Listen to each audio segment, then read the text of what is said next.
কারণ আল্লাহর রাসূল সাল্লাল্লাহু আলাইহি ওয়াসাল্লামের শান তো বাবা ও তো দুনিয়ার আর কোন শান আল্লাহর রাসূলের সাথে চলে? জুড়ে বলেন চলে?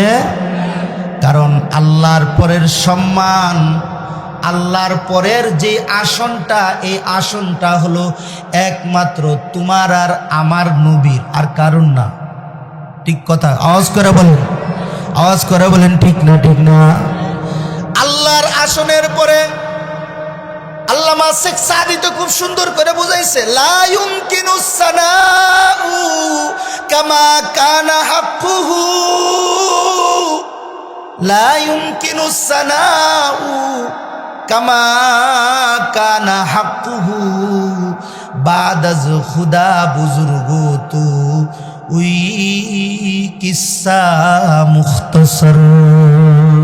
আল্লাহু আকবার বলেন। আল্লাহর পরে যে আসনটা, যে শানটা, আল্লাহর পরে যে সম্মান, যে সম্মানটা, যে আসনটা, যে চেয়ারটা, এই চেয়ারটা হবে তোমার আর আমার নবী মুহাম্মাদুর রাসূলুল্লাহ সাল্লাল্লাহু আলাইহি ওয়াসাল্লামের বাবা, আর কারো না, আর কারো না, আর কারো না।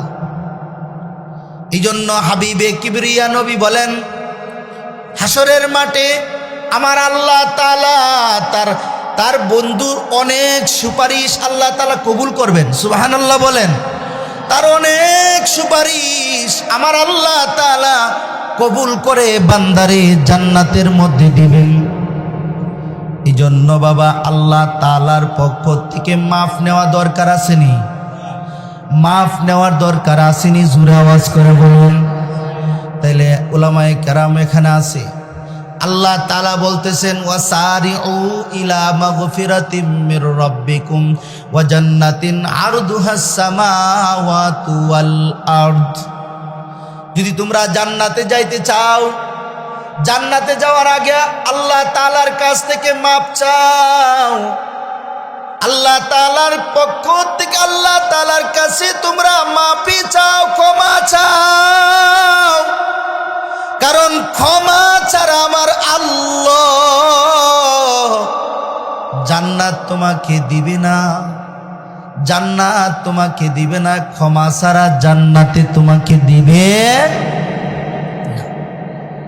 তাহলে আমার আল্লাহ তাআলা বলতেছেন, আল্লাহ তাআলার কাছ থেকে মাপ চাও, ক্ষমা নাও, ক্ষমা নিয়া আল্লাহর জান্নাতে যাওয়া, আল্লাহর জান্নাতে যাও।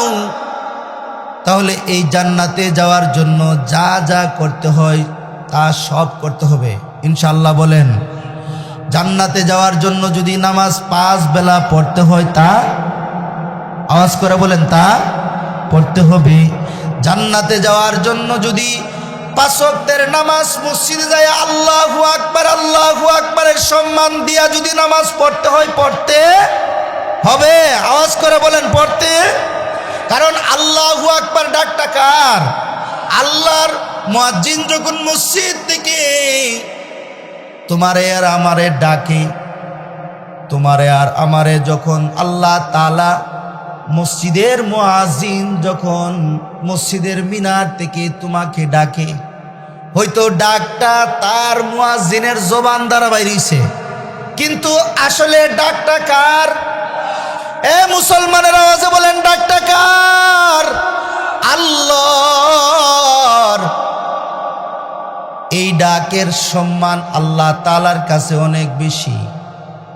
যার আওয়াজে, যার হাদিস শরীফের মধ্যে আছে, মুয়াজ্জিন যখন আল্লাহু আকবার বলে, এই আল্লাহু আকবারের সম্মানে, আল্লাহু আকবারের দামে হাদিসে আছে শয়তান পিছনের রাস্তা দিয়া বাতাস ছাড়তে ছাড়তে উপর দিকে উঠে। সুবহানাল্লাহ বলেন। এই যে আল্লাহু আকবার ডাক দেয়, আমার মালিকের ডাক, আমার মালিকের শান, আমার মালিকের শান।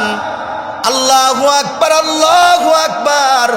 আসো আসো তুমি কল্যাণের দিকে আসো।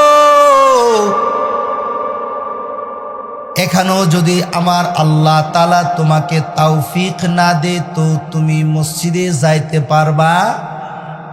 ওইখানেও পড়তে হইব লা হাওলা ওয়ালা কুওয়াতা ইল্লা বিল্লাহ।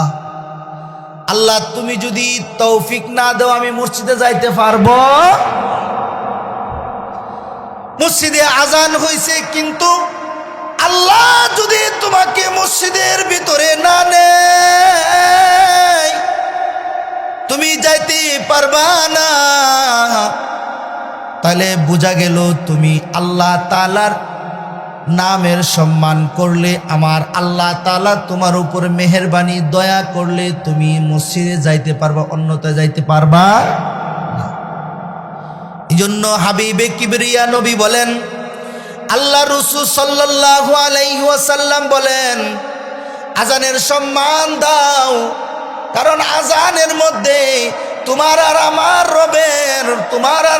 রবের সম্মান এত বড় করে রাখছেন।